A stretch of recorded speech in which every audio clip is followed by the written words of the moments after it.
Hey guys, it's Ethan Baylor here. Hope you're all having a fantastic day. Happy New Year to you all as well. Now in this video what I'm going to do is break down the strategy we used in 2023, the implementation we've added to it to form our new strategy that we're going to be using throughout 2024. I'll go into what results we achieved with this strategy, how you can copy it / model it, and how it can really benefit your Facebook ads. Because if you look on YouTube right now, there's a lot of different strategies out there. What a lot of you don't realize is that a lot of people teaching these strategies are running 7-8 figure agencies, so aren't running the ads themselves. So what they're teaching you is from what they remember from 2017 to 2019, or what they think in theory is high run Facebook ads. Also, a lot of people on this platform running ads are spending way more than $1,000 a day. Some people are potentially spending 3 to 10k a day, sometimes even 100k per day. So the strategy they use at spending 100k per day or even 10k per day is completely different to what you spend between $100 and $1,000 per day, because there's loads of strategies out there like DCTs, only focusing on broad, etc. But if you're a brand that's maybe starting off on $100 to $300 per day, or even just $50 per day, this strategy can help you a lot. So without further ado, let's get into it. So just before I go in the exact 2024 strategy I'll be using, I'm going to show you the results achieved with this type of strategy. So as you can see here, every brand, we've managed to go to high 5 figures a month or 6 figures a month. So you can see like 35k a month, 97k a month, 1.3 million a year, 43k, 6k a month, 9k a week. And to be honest, most of these are just skincare, fashion, and jewelry. We have a few fragrance brands and pet brands, but these were kind of the juiciest case studies, so I put them on here. There are more, but I couldn't really load any more cases on here because it really slowed down the website. So if you want to check these out, just head over to distinctmedia.co.uk, check out the case studies, and I'll drop a link to the strategy we used below. You can check it out yourself. So this here is the strategy. Like I said, when you go on YouTube, there are going to be so many different types of strategies out there that YouTubers want you to use. There's you've got your DCT strategy, you've got your lookalike strategy, you've got your bid capping strategy, you've got your CBO, ABO, that all stuff. There's so many different strategies out there, but what's really important to remember, these people that, for example, only do broad and only spend like $1,000 a day on broad or on one single campaign, they have nailed their product to a point where their operations is absolutely immaculate. They know their customer to a T, and they also know that their product is very, very, very good and different. Also, they have a lot more money to spend on ads. So, and obviously they are spending not your 1k a day, something like 10k a day, 30k a day. So if you're spending between 100 and 1k a day, this is probably your best strategy. If you're spending more than 1k a day, maybe 10k a day, go the broad route. Every strategy is different, but if you're doing say $30 a day minimum to 1 to 1.5k a day max, this is the best strategy to use. So obviously you've got your setup over here and you've got your MR. I put that at the top. It's a very, very important thing. That stands for market research, because the amount of people who assume things about their customer and they need to do the research. Look at Reddit, Google reviews, YouTube comments, TikTok comments, your own Instagram comments. What are your customers asking you? When they're looking for support, you need to find out all this information and then use that to create the ads. So we have 5 campaigns. We have a promo campaign over here. To be honest, this is only used for, it's set up in the ad account, but it's only used for like quarterly sales, Black Friday, Valentine's Day sales, whatever. Or it's used for clothing drops where you want like leads to build an email list. So it depends what you're doing. If you're doing leads and you just want to build your email list, we have your campaign, and the 2 ad sets will be best interest and broad. Best interest will be from over here. Then the best ad plus the offer. Then you just go straight to landing page, and with the same scaling strategy, we wait a full 72 hours.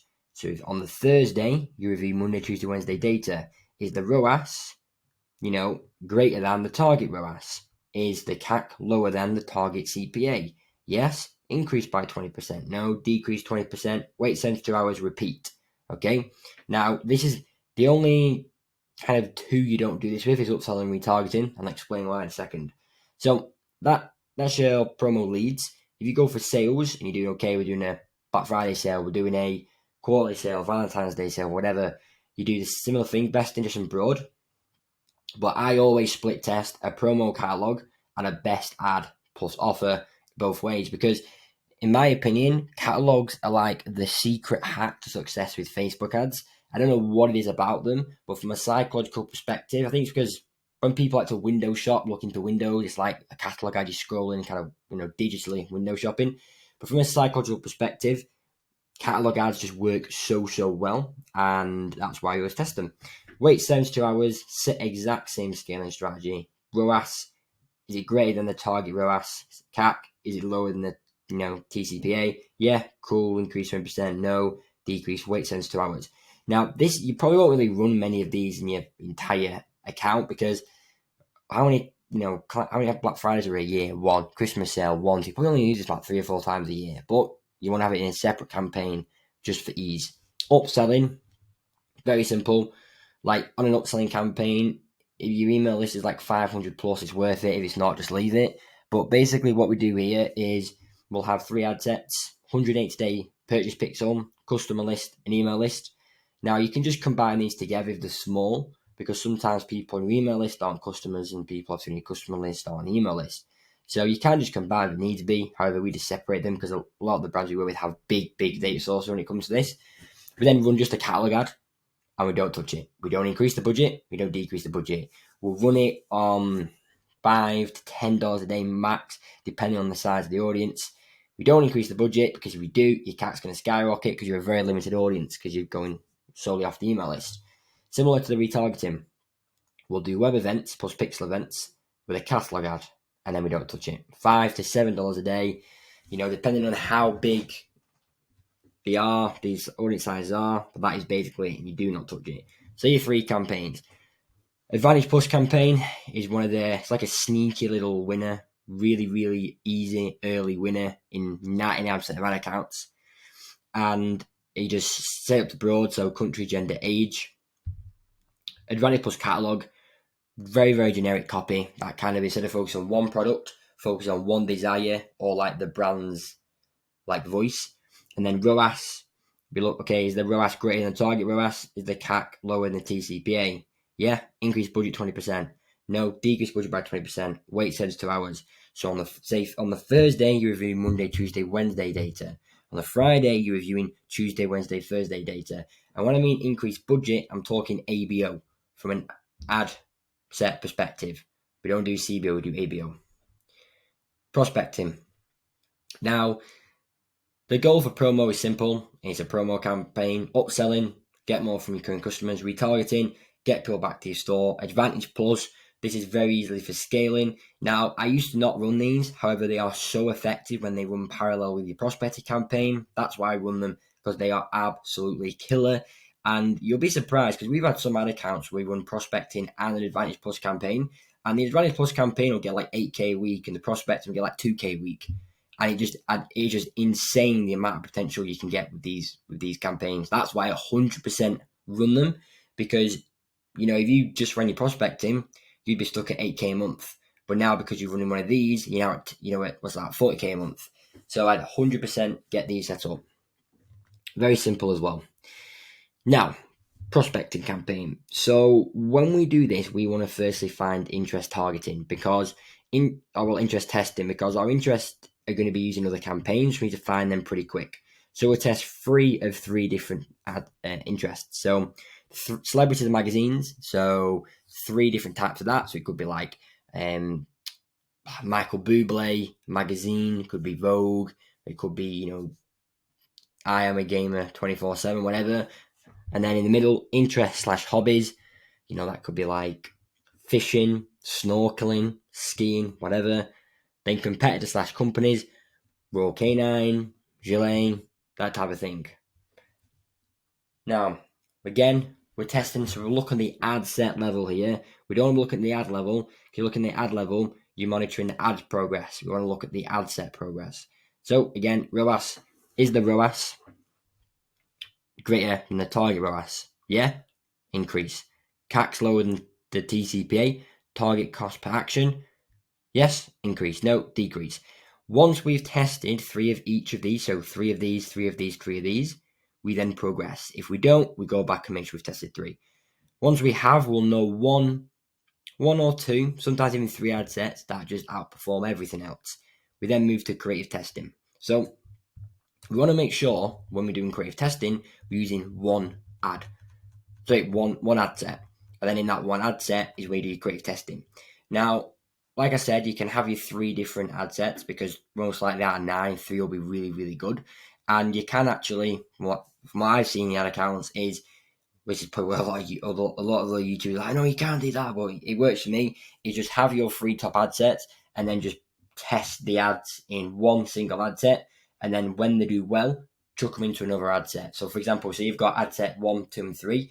Ad set 1 got the most sales when you were testing, so you're going to test your ads in there. You've got ad A, B, C. Ad C works very, very well. So you duplicate it, put it in ad set 2, and ad set 3, let it run in there. So you're kind of doing a bit of horizontal scaling and vertical scaling.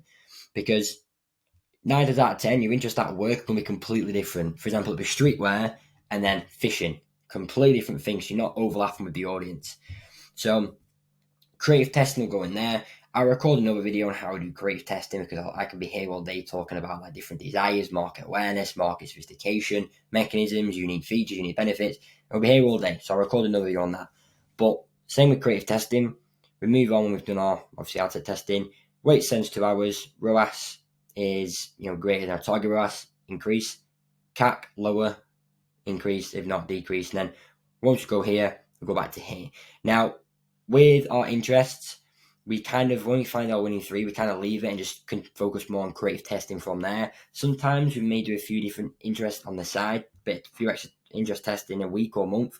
But to be honest, when we find our top 3, we just do creative testing instead and then just utilize them. But this is basically the strategy. This has obviously made a lot of money for various different brands, and I'm not going to lie to you, I don't think any YouTuber out there is even teaching this strategy because they're all too focused on DCTs. They're all too focused on bid capping, CBO, dynamic creative, whatever, and all this stuff. But from an analytical perspective, this is the exact strategy I've used for the past 12 months, and it is absolutely crushed, and I'm going to use it again for the next 12 months. And I'm going to master it, tweak it, add a few things, and then 12 months today, 1st of January 2025, I'll show you the new strategy. And I'll just keep doing that over and over again and obviously continuously improving it. Right now, you will not see a video like this. It's quite unique. So if you are here, if I was you, I'd screenshot this. I'm going to drop it in the comment description below so you can check it out there. And if you use this, you can't really fail. If your budget is pretty low, just focus on your Advantage Plus prospecting and retargeting, and then if retargeting doesn't work, just cut it off and just focus on Advantage Plus and prospecting if your budget's low. Only going promo, upselling if you've got extra budget, and then only test like 9 if you've got extra budget. If you've got a small budget, just test 1 of each. Just change it. Depends what your budget is. To be honest, if you're spending less than $30 a day, I wouldn't even bother running ads. You want to be at least minimum 50 a day. Anything less than that, it's just too hard work. You're going to be there forever. So guys, that is a step-by-step Facebook ad strategy that I'll be using going through 2024. It may change in 2025, it may not. But for this year, for the next 12 months, this is the strategy I'm going to follow. If you found this video helpful, feel free to hit the subscribe button below and smash that like button. If you have any questions, drop them in the comment section below. If you want me to run your ads, look in the description below where it says Have Ethan Bailey Run Your Ads.